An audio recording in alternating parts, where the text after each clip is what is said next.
What's up, Foundation? What's up, YouTube? Y'all hit that like, hit that subscribe, and hit that share button for me, man. Y'all know it's story time. We'll jump right into it. I ain't gonna go through the prelims.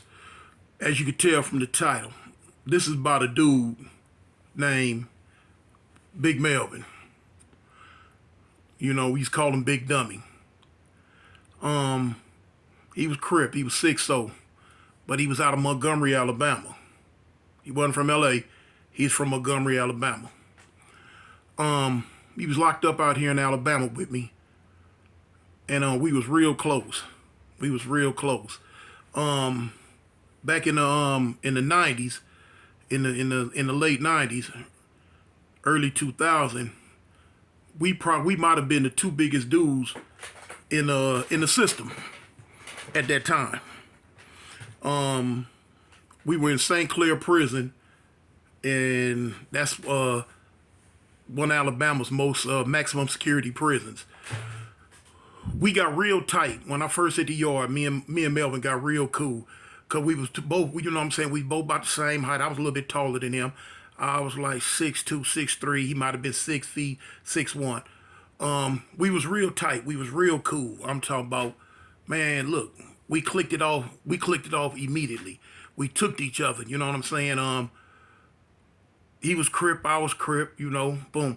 We was both into the iron. We was on that iron pile all the time, every day, just doing our thing. You know what I'm saying? We click clack. We start running together all the time, and we had a crew, and it was me, Big Melvin, Big D, 40 neighborhood. Another dude named Big Pablo. Big Pablo Push 60. He was out of Birmingham. Who else? Who am I forgetting? Let me see. It was about four of us. But now anyway, this was our crew. We ran together every day. Now and just so happens, it was about five of us. Now the five biggest dudes in the prison at that time just so happened to be we was all Crips, and we ran together. So I mean, we ate together, worked together. You know, we kicked it in the cell, kicked it in the blocks. You know what I'm saying? Just all the time. And we used to always, you know what I'm saying, mess with the little homies. You know what I'm saying? The little homies used to always want to come around us, run with us. You know what I'm saying? Be a part of us with us. You know, and it was cool. You know what I'm saying? We vibed and kicked it. But me and Melvin was the closest. Melvin used to confide in me a whole lot of stuff. You know what I'm saying? That he wouldn't tell a lot of the other homies. And hold on, it's getting cold. It's getting cold, y'all. I'm coming right back. Hold on, I'm coming right back.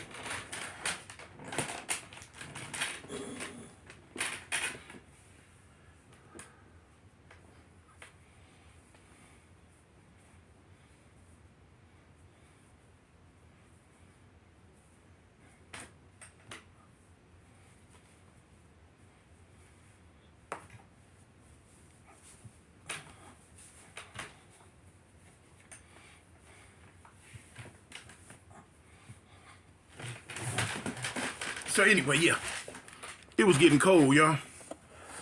I had to go put at least a slingshot on. But anyway, we was real close, man. And before we even get all the way into this story, I'm gonna let y'all know it's probably gonna be a 2 or 3-part story. I can't get it all in this one little video right here. So it's probably gonna be a part 2 and a part 3, but you'll know as we go. But anyway, me and Melvin, we ran together all the time, man. Now, a lot of people didn't know Melvin couldn't read. He couldn't read or write. And behind the scenes, when he would get mail, he would bring his mail to me. I would read his mail to him. You know what I'm saying? Right, you know, whoever was writing him, I'd read the mail. I would return the letters. I'd write the letters for him. I didn't have no problem doing none of that for the homie. You know what I'm saying? I didn't have no problem doing that for him, you know, because that was my dog at the time. That was my dog. That was my real dog at the time, man. And so a lot of people know, man, we would regulate that thing. We had the Crip gang pumping on all cylinders around the camp because, you know, me and Cuz, we would posse up together and, whatever little stragglers used to want to go with us, but we would go to block to block to block to block. You know what I'm saying? Regulating on the gang. You know what I'm saying? Making sure, dudes was doing what they supposed to do. Making sure, you know what I'm saying, everything was in order around the camp as far as the Crip gang went. You know, that's what me and Cub would do. And I was teaching them a lot, showing them a lot. You know, because of course, with me being from LA, he had a lot of questions. And I would fill him in on a lot of stuff that he would ask, and I'd fill him in on a lot of stuff that he just didn't know. And so it was good. Yeah, I'm talking about we was good, man. We rocked out. If he got into it, I got into it. If I got into it, he got into it. And it was just like that. You know, it would go and go and go. So you know, the whole time, you know, I'm thinking in my mind, you know, Melvin just, you know, all the way around the table, good to go. I'm talking about on all cylinders on any given Sunday. He just gonna break backs, wreck shop, and tear stuff up. Because, you know, I know I would. I know I would. But as time went on, I found out that the homie was scared of iron. He was scared of knives. That was his weakness. He would fight. He'd fight anybody. Unless they come up with that knife. Now, I've seen him get into it a couple of times where, you know, in my mind, okay, this going to be a head-up situation. And when the iron came out, Melvin didn't want no parts of that, y'all. He didn't want to be no parts of that. He didn't want nothing to do with that. It's like, well, goddamn. You know, me being me, and then with me and him being so close, because we rocked out for years together, you know what I'm saying? Before I peeped that this was his weakness. This was his Achilles heel. So as time went on, I'm like, well, cuz, don't worry about it, homie. You know what I'm saying? When knives come up, cuz, you get you one to just go to slanging or whatever. And then I got to the point, cuz, I told him in the cell one day, I said, homie, listen, don't even worry about it. I said, cuz, if we get into it and it got to be some knife play done, I say, homie, I do that. I say, cuz, you take care of the fighting part. You know what I'm saying? If that's what you want to do, I say, cuz, but when it get down to weapon play, I say, homie, I got it. You know, I do that. I ain't got no problem with it. I say, because that's how we raised in the California prison system. You know what I'm saying? We slanging that iron. So he was like, well, cool, cuz, you know, let's just keep that amongst, you know, I'm like, well, cool, homie, you know, ain't no problem. You know, so time would go on, time go on. And we pretty much had the prison in a headlock. You know what I'm saying? The Crip gang was well respected. Because dudes knew that if any problems would arose with the gang, you know what I'm saying, me, Big Melvin, and the crew, we was coming. You know what I'm saying? We was going to come. We all ran together. 5 biggest dudes in the prison. We ran together. We was going to kick it. We was going to do whatever, however, whenever, whatever. You know what I'm saying? Especially with me leading the pack, we coming. So anyway, time goes on, time going on. Melvin had got into it with some dudes in the gym. And I wasn't there at the time. They came, told me about it, and I was like, well, what happened? Okay. It was some bloods that really didn't like him. Cause Melvin, you know, we called him Big Dummy for a reason. He wasn't the sharpest knife in the drawer, and he was a little slow, just a tad bit, you know what I'm saying? And it was he had got into a situation unbeknownst to me with the bloods. And so it was one little blood in particular. This little dude was a real go-getter. And he was out of Birmingham though. And he didn't like Melvin. Melvin didn't like him. He didn't like Melvin. And he wanted to slyway do something to Melvin. He really wanted to. But I think the only thing that was holding it back at that time was he knew how we was coming about it. You know, so I don't think he really wanted to kick no situation off around the prison that was going to result into a whole lot of people getting hurt. So boom, he held his hate in, and you know, time went on. But now as time went on, the demographics, the face of the prison started changing. For some reason, a lot of Crips started getting shipped, and a lot of blood started coming in. And so now it's getting within a couple of years. Now it's like they almost a dominant factor in numbers. But now we still have some standout ride or die Crips running around.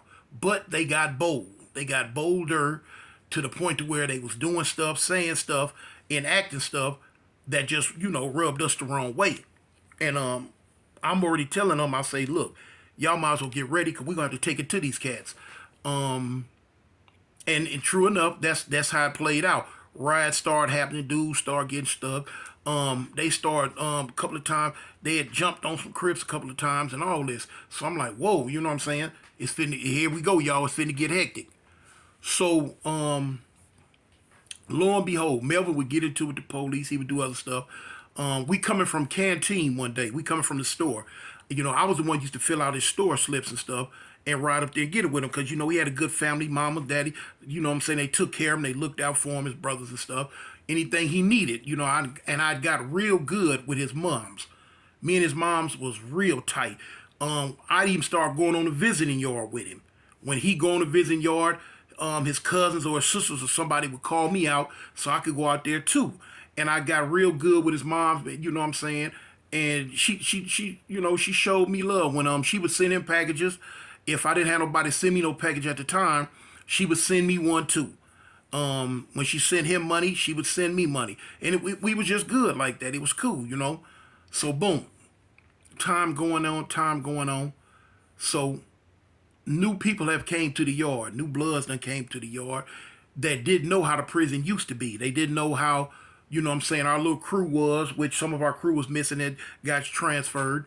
And so, you know, they didn't give a dang about it. They coming from these lower level prisons where they was running wild, buck wild, and now they in this maximum security prison, and they there with the same attitude. You know, F this, F that, this blood, and woo, woo, woo.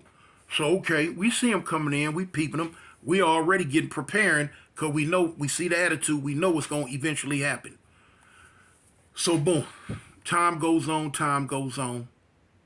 Problem hit the fan. Problem finally hit the fan. Melvin get into it with one of them on the weight pile.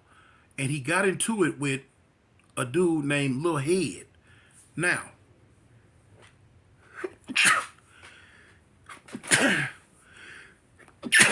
excuse me.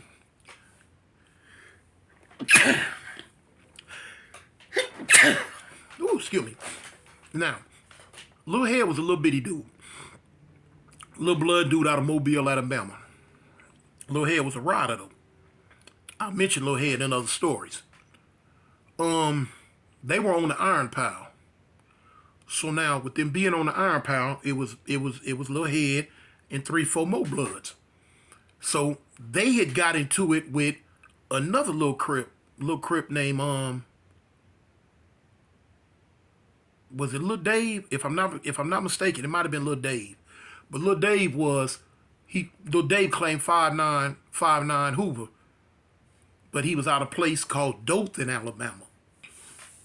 So anyway, they got into it now. Now, Lil Dave and Lil Head were both little. They both little bitty dudes the same size. They had been passing words back and forth. They'd been getting into it. They'd really been getting into it. So anyway, so it came to a head one day when they tried to rush Lil Dave out on the yard. Lil Dave make it back into the gym though. He come out the gym door on the other side. He see Big Melvin. So he go to Big Melvin. Now him and Big Melvin was cool. Him and Big Melvin was real cool. So he tell Big Melvin what transpired. Big Melvin tried to go to the yard on some rah-rah type stuff. You know, Big Melvin, one of these dudes, he would get lift weights and get big for the intimidation factor. That was his thing. You know what I'm saying? Hey, my partner, I knew his flaws though, but that was his thing. Get big. If I scare you, I ain't got to fight you or go in no war with you because you're scared of my size. And he had that kind of I'm scared of you, I don't want to fight you size on him. So anyway, he go to the yard out there on the iron pile where they were at with the rah-rah. You know, ain't nobody gonna F with my loc. Ain't nobody gonna do nothing to my cuz. I'm telling y'all right now. Woo, woo. And he had one of them big old gorilla werewolves from the pits of Hell type voice. But they already knew Melvin. They wasn't studying it. They already didn't like him. So when Melvin came out there with the rah-rah, all 5 of them jump up. Immediately was on some woo, woo, woo, woo, woo, woo. And they had that iron. Melvin don't fool with that iron. So when they come up with the iron, Melvin gets somewhere. He come looking for me. Now, just so happens at the time, I'm in the law library with another little crip dude who was pushing 5'9" Hoover. But he was out of Gaston, Alabama, a little dude named Kid. Now, I used to keep Kid with me because Kid used to hold my knives for me. The police got to the point where they was tripping on me so bad that they would just, stop me at any given moment. Oh, come on, Toon. Pat down, shake down, shake down. I'm like, what? Man, pat down. What you gonna do? If I buck, they lock me up. So, boom. And I used to keep them knives on me, but now what I started doing was keeping one of the little lokes with me who didn't mind if he had to take off running or whatever he had to do. I would keep him with me. And so he would carry the knives, and that's what we had that day. And me and him, we were in the law library. I'm talking to a dude that worked in the metal fab shop about making more knives for the homies. You know what I'm saying? I'm finna pay him, and we figured it out. So now before Melvin could confine me, when he went into the gym, he went toward the hobby craft. He went into the hobby craft shop. The Bloods came in off the iron pile and went over and sat by the ping pong table on the side by the glass doors. So now when Melvin came out, he went back over there to the Bloods. But now he going back over there on some talk type get out. You know what I'm saying? He trying to talk and get to the bottom of the situation. They ain't on no talk. They wasn't on no talk. So now when Melvin walked in, Lil Head jumped up and slapped him. Now, like I tell you, Melvin about 265, 270, about 6'1", 6'2". All muscle. Lil Head might have been 5 feet even, about 100 pounds soaking wet. But they had already plotted it. They had already let Head know, look, you jump up and slap him, then we all gonna rush him with these knives. And that's what they tried to do. So when Head jumped up and slapped Melvin, bow! Melvin immediately backed up. He ain't even tripping on Head. He looking around him because he knowing that this got to be something else. This little dude just pulled a stunt like this. So when he look around, he see them Bloods coming at him, and all of them got knives. So bang, he take off. He leave. He ain't got no wind right here. He looking for me now for sure. He running through the gym, and he running through the outside part of the gym, hollering at everybody, man, where Cartoon? Man, where Toon at? Where Cartoon? Where Toon? Man, where Toon? Somebody told him, hey, look, man, Toon in the law library. Him and Kid, I just seen him in the law library. He shoot. Now, I'm standing here in the law library talking to a dude. I see him come past the law library real fast, past the window. So, I'm like, okay, that's Melvin. I say in my mind, okay, that's, probably, walking around looking for me or whatever. So, but now, when he come into the law library, he run up on me. Cuz, they tripping. They tripping. So now I'm like, cuz, who you talking about? Who tripping? What you mean? The Bloods. My antennas immediately go up. I'm like, cuz, what you talking about? What they tripping on? What's up? He like, cuz, they hit me. I'm hot now. I'm hot. Y'all done hit my partner? I'm like, cuz, where they hit you at? In my mouth. They bust my mouth. I say, who? He say, cuz, the little one. I say, the little one? I say, cuz, what you mean? Who's the little one? I say, you talking about Peasy? Now, at the time, the smallest Blood in the prison was a dude named Lil Peasy. He claimed Cedar Block, Peru, but he was out of Montgomery, Alabama. So I didn't, at the time, didn't know of Lil Head yet. I had never seen him yet. He hadn't been in the camp too long. And I had never seen him yet. So I didn't know that that's who Melvin was talking about. So anyway, I'm like, cuz, look, you talking about Peasy slap you? He like, no, cuz, it's another one. Another one? I say, come on, homie, let's go, let's walk. So we leave out the law library and we walking past the captain's office. So as soon as we get past the captain's office, we finna come out the door. The Bloods come in the door. It's 5 of them. I used to call them the anthill mob, cause the biggest one at that time, was a dude. What's his name? Brian. Brian Benefit.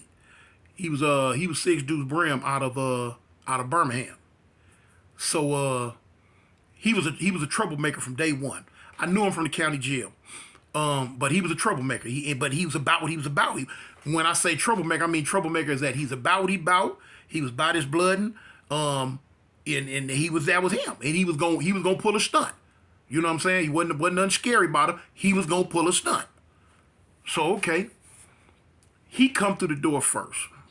Now me and Brian kind of had like a mutual respect because we both, like I said, we knew each other from the county jail. We had somewhat of a rapport with each other, but we both knew that if we had to clash, that it wasn't gonna be no play. And he knew that I wasn't to play with. He knew I wasn't to play. He knew if he pulled a stunt with me, that you know what I'm saying, I'm coming and I'm coming to hurt something. So we pretty much like just went on and had a rapport with each other. We would talk it out. If a problem happened on theirs, he would come to me. If a problem happened on my side, I would come to him. So anyway, when he come through the door first, I'm like, whoa. I say, hey, Brian. I say, man, what's up, man? I say, man, y'all put your hands on my homeboy. So when he come in, the rest of the anthill mob come in.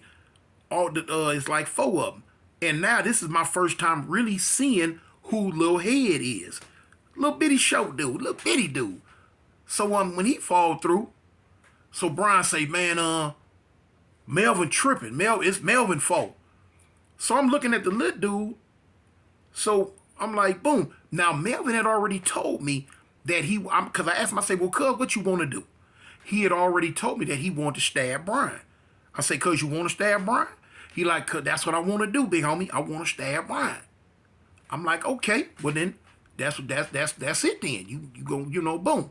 So now, this was before we bumped in the hallway. So now we done bumped in the hallway, and I see the little dude. I'm like, man, this little dude. So I'm wondering in my mind, is this who Melvin talk about slapped him? Come on. Melvin, you make 8 of him. Anyway, they sitting there trying to explain to me, man, that it ain't their fault. Melvin walked up on them, said this, said that, woofing, which he did, but still in all, you know what I'm saying? Physical violence has been brought. You know what I'm saying? So anyway, when they say they piece, I got my head down like this here. I'm listening. I'm like, yeah, all right, okay. So really, because in my mind, there's nothing to talk about to me. Whether we in the right or whether Melvin was in the right or wrong, still in all, he crip and I'm riding with my folks. You know what I'm saying? Y'all don't put your hands on him. So anyway, but now, you know what I'm saying, I'm about to order surprise and whole hookup. Melvin has already stated that he want to stab the dude. There's no need to get to tussling in this hallway right here by the captain's office. We ain't got no iron, period. Well, no. We do have, because it's 3 of us. It's me, Kid, and Melvin. Kid got my iron on him. But now my thing is, okay, I have a motto. I fight with you, not for you. You feel what I'm saying? I'll ride the rapids with you 100% and go all the way down to the pits of Hell and fight the devil himself with you. But I got to know that you willing to get up and bust a move too. You know what I'm saying? So I used to always tell them cats, hey, homie, I fight with you, but not for you. If you don't have the heart to get out, then I don't have the heart to back you up. Show me you about that life, homie, and I'm with you till the wheels fall off. And that was my motto. So they turn around and leave. So when they leave, I tell Melvin, I'm like, cuz, what you gonna do? You know what I'm saying? Cuz, man, they hit me. I say, homie, you gotta make the first move because they put their hands on you. I say, cuz, you got to make the first move, and after that, we have followed up all the way from the rooter to the tutor. Oh, that's what's up, cuz. Yeah, that's what's up. I'm like, okay. So look, this what we gonna do. Now, right here, I'm finna end this one. This is part 1. Y'all got to come back and catch part 2. But hit that like, hit that subscribe, and hit the notification so y'all know when I go live. I'm Cartoon 1, y'all. Eastside Avalon Gangsta Crip. Hey, gang, I don't bang, homie. This gangsters.